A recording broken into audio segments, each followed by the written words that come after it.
చెప్పినంతనే సుమారు 600 పైచులకు మీరు అందరూ ఇక్కడికి రావడం చాలా అదృష్టంగా భావిస్తూ ఉంది జ్యోతిర్మఠ వాస్తు విద్యాపీఠం. అందులో మహారాజు గారు కూడా మిమ్మల్ని అందరినీ సారథ్యం వహిస్తూ ఈ యాత్రలో పాల్గొనబోతూ ఉన్నారు. వారికి వారి మిత్ర బృందానికి వచ్చినటువంటి ప్రతి ఒక్కరికి కూడా శ్రీ జ్యోతిర్మఠ వాస్తు విద్యాపీఠ పక్షాన ఆహ్వానం పలుకుతూ మీరందరూ చక్కగా భోజనం చేయండి. మొట్టమొదలు ఇక్కడ సాంప్రదాయం భోజనం చేస్తే స్వామి యొక్క అనుగ్రహం కలుగుతుంది. ఆశ్రమంలో 24 గంటలు 365 రోజులు అన్నదానాన్ని చేస్తున్నటువంటి ఏకైక సంస్థ శ్రీ జ్యోతిర్మఠ వాస్తు విద్యాపీఠం. అనేక కార్యక్రమాలు జరుగుతూ ఉంటాయి. ఇక్కడ మీరు ఈ ప్రాంతంకి ఎప్పుడు వచ్చినా కూడా వచ్చి ఆశ్రమంలో ప్రసాదం తీసుకొని వెళ్ళవలసిందిగా. చక్కగా మీరు 5వ నంబర్ దగ్గర వార్కరి భజనలు ఉంటాయి.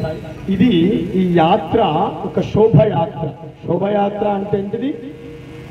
మనస్సును రంజింపజేసేటువంటి యాత్ర. ఏదో మైకులు పెట్టి పాటలు పెట్టి రకరకాల విన్యాసాలు కొనుక్కోవడం అటు చేయొద్దు.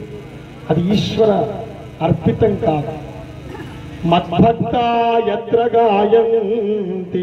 చూడండి మీరు ఎంత చక్కగా ఆనంద కేలిలో విహరిస్తారు. దాని కృష్ణ పరమాత్మ ఇప్పుడు వచ్చినప్పుడు మీరు భాగవతం చెప్తున్నాను, నేను విన్నాను. అక్కడ చక్కగా చెప్తారు. చాలా ఆనంద కేలి అంటే ఏంటంటే ఆయనను తన్మయత్వంతో ఎప్పుడైతే హే గోపాలక హే కృపా జలనిధే హే సింధు కన్యాపతే హే కంసాంతక హే గజేంద్ర కరుణా పారీణ హే మాధవ